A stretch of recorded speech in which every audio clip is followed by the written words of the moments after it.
Here we go. What is going on? Cover One crew. Chris Chow's back again. Hope everybody's doing okay today. I'm still very somber and saddened by what I witnessed on Monday Night Football. Just not good whatsoever. Took a couple days off to, process and decompress. And I mean, I've covered football for a while now, watched football basically my entire life, and I have never seen what I saw on the field on Monday Night Football, especially the fact that it happened to our Buffalo Bills. It just hits different. My Buffalo Bills, I should say. It definitely hits different. Just seeing guys like Dane Jackson running over in panic when he sees Hamlin hit the ground, the CPR trying to revive him back to life. Absolutely traumatizing. And I mean, we all cope in our own different ways. This one hit me a little harder than I thought it would, but it's a good thing to be compassionate about another human being and their health. So only thing I want to say, we are the distraction, right? Covering fantasy football, covering football. It is the distraction from everyday life that is so difficult at times. These are one of the situations where football and life met in one evening, and it was very difficult to process. So I will try my best. We'll try to be the distraction for you here today on this show as we cover more fantasy football.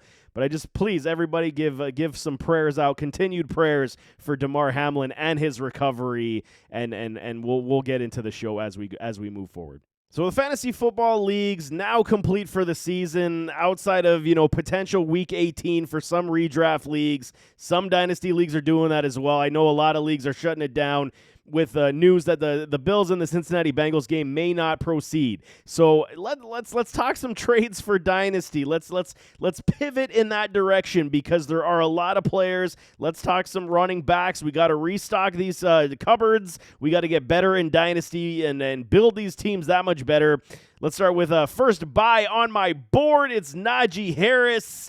Let's go. Everyone's going to say, you're crazy. Why are you going to be trading for and buying for a Najee Harris? Simple fact is the Pittsburgh Steelers, they are starting to turn a little bit of a corner. Kenny Pickett starts to look a little bit better. They improve this offensive line over the offseason. Najee Harris will get back to, the good books of what we expect in fantasy realm and fantasy football, especially in how we saw him finish off his last 4 or 5 games. It is starting to improve once again. Najee's been dealing with injuries all season long, dealing with the foot injury.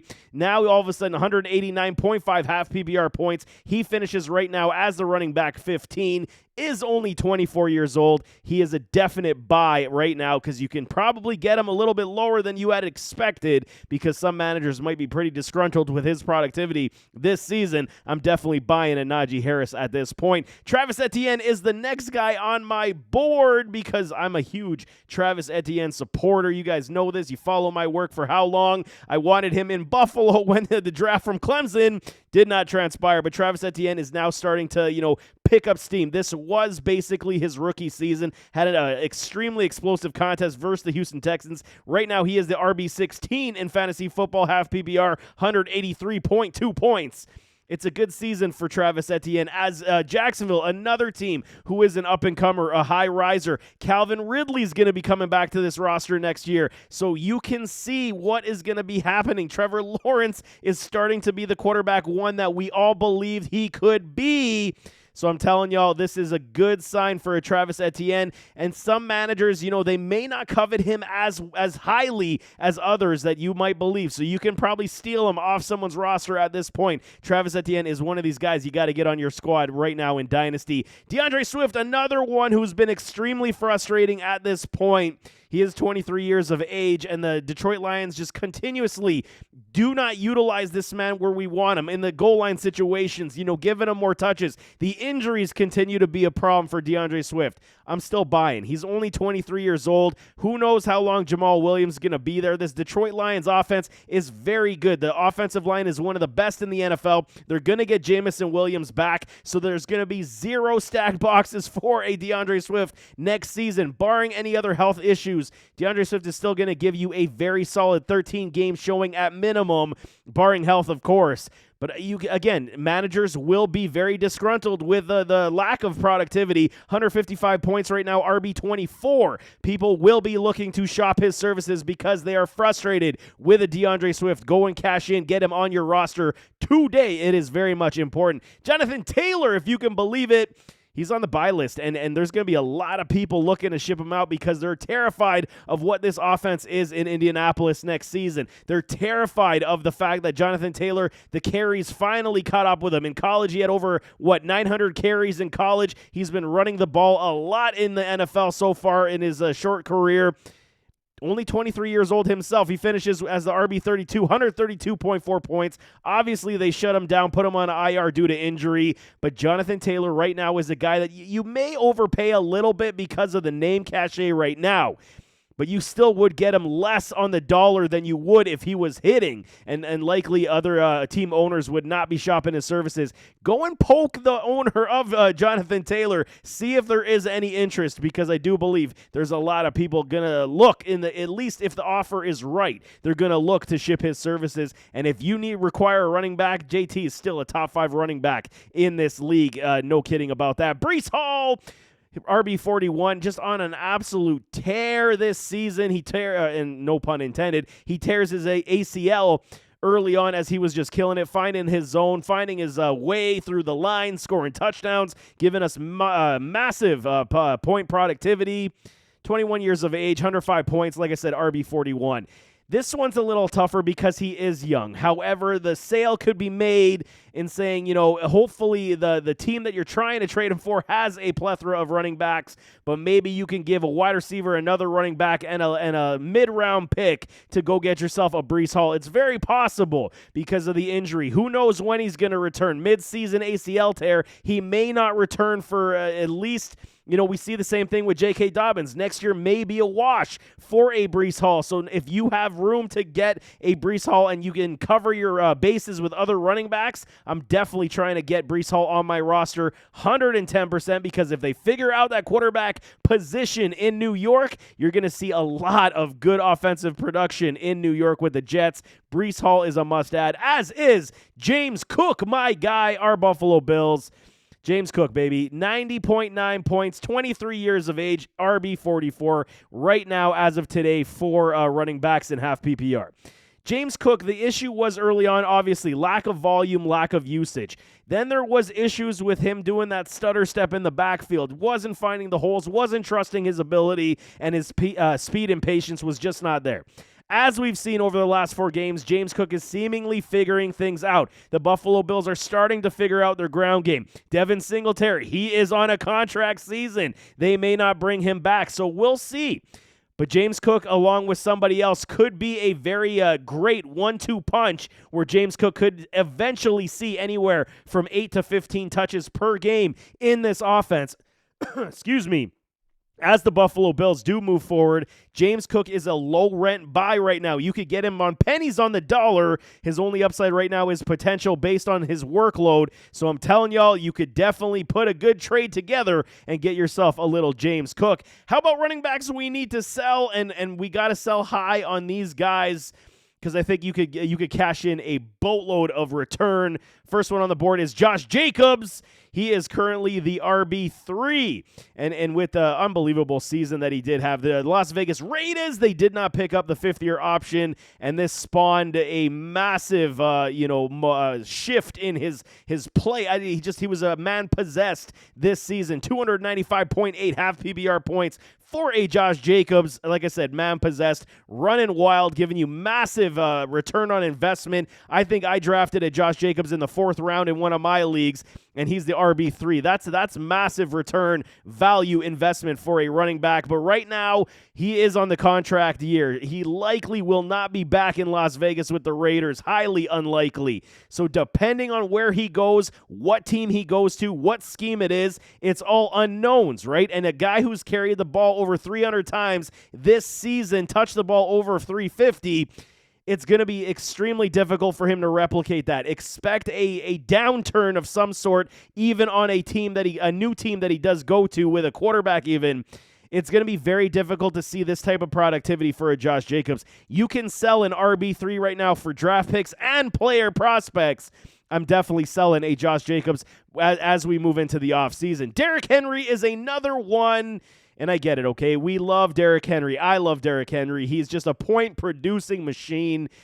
but now this team's a little bit in disarray. Are they going to continue to go with Ryan Tannehill? They got rid of A.J. Brown. The point productivity still was there for Derrick Henry, running back number 4. We get it. He just puts up the points. He is 29 years of age. So how long do we plan to wait? This is kind of almost like your peak ceiling of top-end gold that's going to come back in your pockets from selling a Derrick Henry. So I think this is the year that we do it. Yes, it's going to be difficult to find the points that he does put up. Almost 300 points for a running back is crazy in half PPR leagues, especially a guy who does not catch a lot of passes.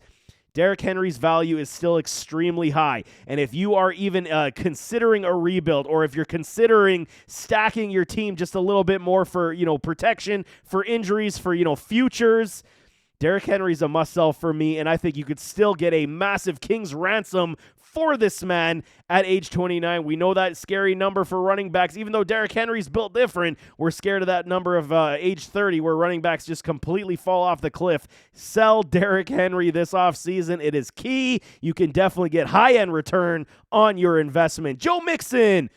Sorry, I got a frog in my throat again. Joe Mixon, 195.4 points on the season. He is the running back 13. I'm a Joe Mixon supporter. Don't get this twisted. I like Joe Mixon a lot. I think that he's got a boatload of talent. I love the fact that he's multidimensional.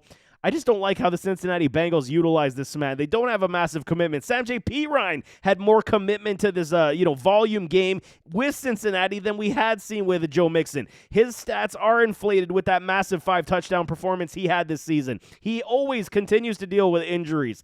It's just not worth it for me anymore. When you're talking about RB13, 26 years of age, almost 200 points, you could still get a very good return for this man via trade. And I think Joe Mixon is one of these guys you should flirt with, tossing in your league, saying he is on the trade block. What do you guys want to offer me? Go to the running back and needy teams. They will scoop up a Joe Mixon, and hopefully you can, bolster your wide receiver room, maybe get a top-end tight end, maybe a quarterback comes back, whatever you need. Joe Mixon, to me right now, he's a good running back to great running back. It's just the inconsistency drives me crazy with a Joe Mixon. You get 5 touchdowns, you get no touchdowns for like 3 weeks. Then you get 1 or 2, no touchdowns for 2 weeks. Like it sucks. The inconsistency with a Joe Mixon is what drives me nuts and is very frustrating. So I am definitely selling a Joe Mixon at this point. This next one might hurt a lot of people's feelings, but Dameon Pierce, I got to do it, man. Okay, and I get it. He's a young guy. We typically don't sell young running backs in fantasy football. Completely understand. I know that a lot of people are over the moon on this man's talent. Let me just say this, okay? Even though the Houston Texans likely will get a quarterback in this draft, whether it be C.J. Stroud, Bryce Young, it's going to be a franchise type of quarterback coming onto this roster. They have a decent offensive line. They're building the defensive side of the ball. It's just the way that Dameon Pierce plays football. He is a ground and pounder. It is, so much punishment that this man takes. They basically rode him into the ground in his rookie season. The fact that they put him on injured reserve is a concern for me. Will I say that Dameon Pierce will not be a great running back and fantasy producer in this league? Not saying that whatsoever, but I do believe, based on the youth, based on the volume, based on what he showed everybody in fantasy football, you could flip a Dameon Pierce for a much safer prospect, in my opinion, with draft picks. Go get yourself a Bijan Robinson, and this NFL draft is loaded with running backs. Sean Tucker, Bijan, A-Chain. You got running backs galore coming up, and I'm going to be covering all these draft prospects. I'm telling y'all, get you guys excited, get your pants wet just a little bit. But Dameon Pierce right now is one of these guys that I am definitely looking to shop. I'm not giving him away, not at all, but I'm definitely looking to shop him. Maybe you even get yourself a first-round pick for him in this upcoming draft. So I'm definitely looking to move a Dameon Pierce. David Montgomery, next one on my list. I'm a fan. I'm just, again, uncertainty in this situation, much like a Josh Jacobs. He is on a contract year. He is 25 years of age. He dealt with some injuries his entire career in Chicago. Yes, it's been an absolute dump fire in the Chicago with the Bears, outside of now getting Justin Fields, good and ready to play some ball. Running back 258 points for a Montgomery this season so far. But you don't know where he's going to go. Is he going to split carries wherever he goes? Is he going to have this lion's share of volume? He basically did until Khalil Herbert basically took his job away.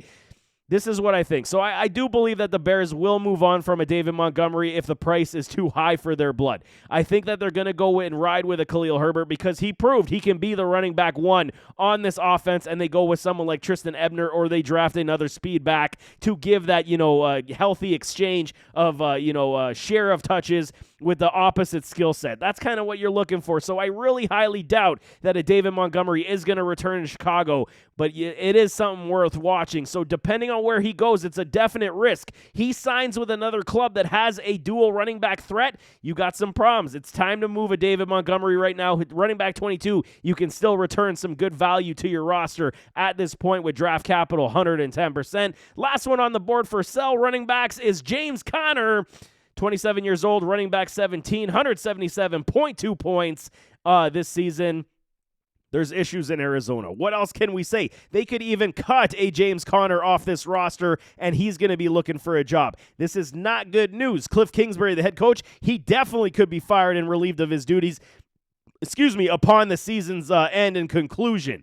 I would definitely be looking to shop a James Conner. Absolutely. You're selling him still on the high with the fact that, Kyler Murray just had his ACL surgery. He is likely going to be out for quite some time, start the season on the pup. So I get it. The volume argument. They're going to ride a James Conner. I get that.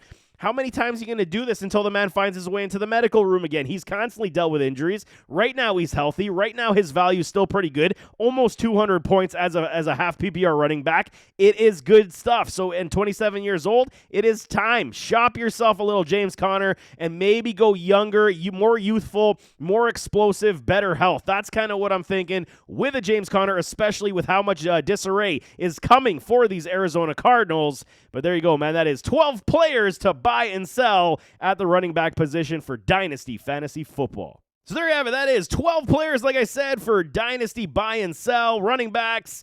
And we got to start restocking, man. The offseason is getting that much closer. The NFL playoffs are getting that much closer. So all this offseason work is definitely going to be, in tune with what we're doing. And I'm here with you all the way, man. We're going to rebuild these rosters for the next season to get you those championships if you did miss out.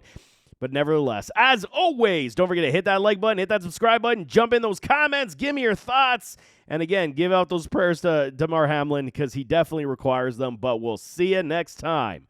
I am out.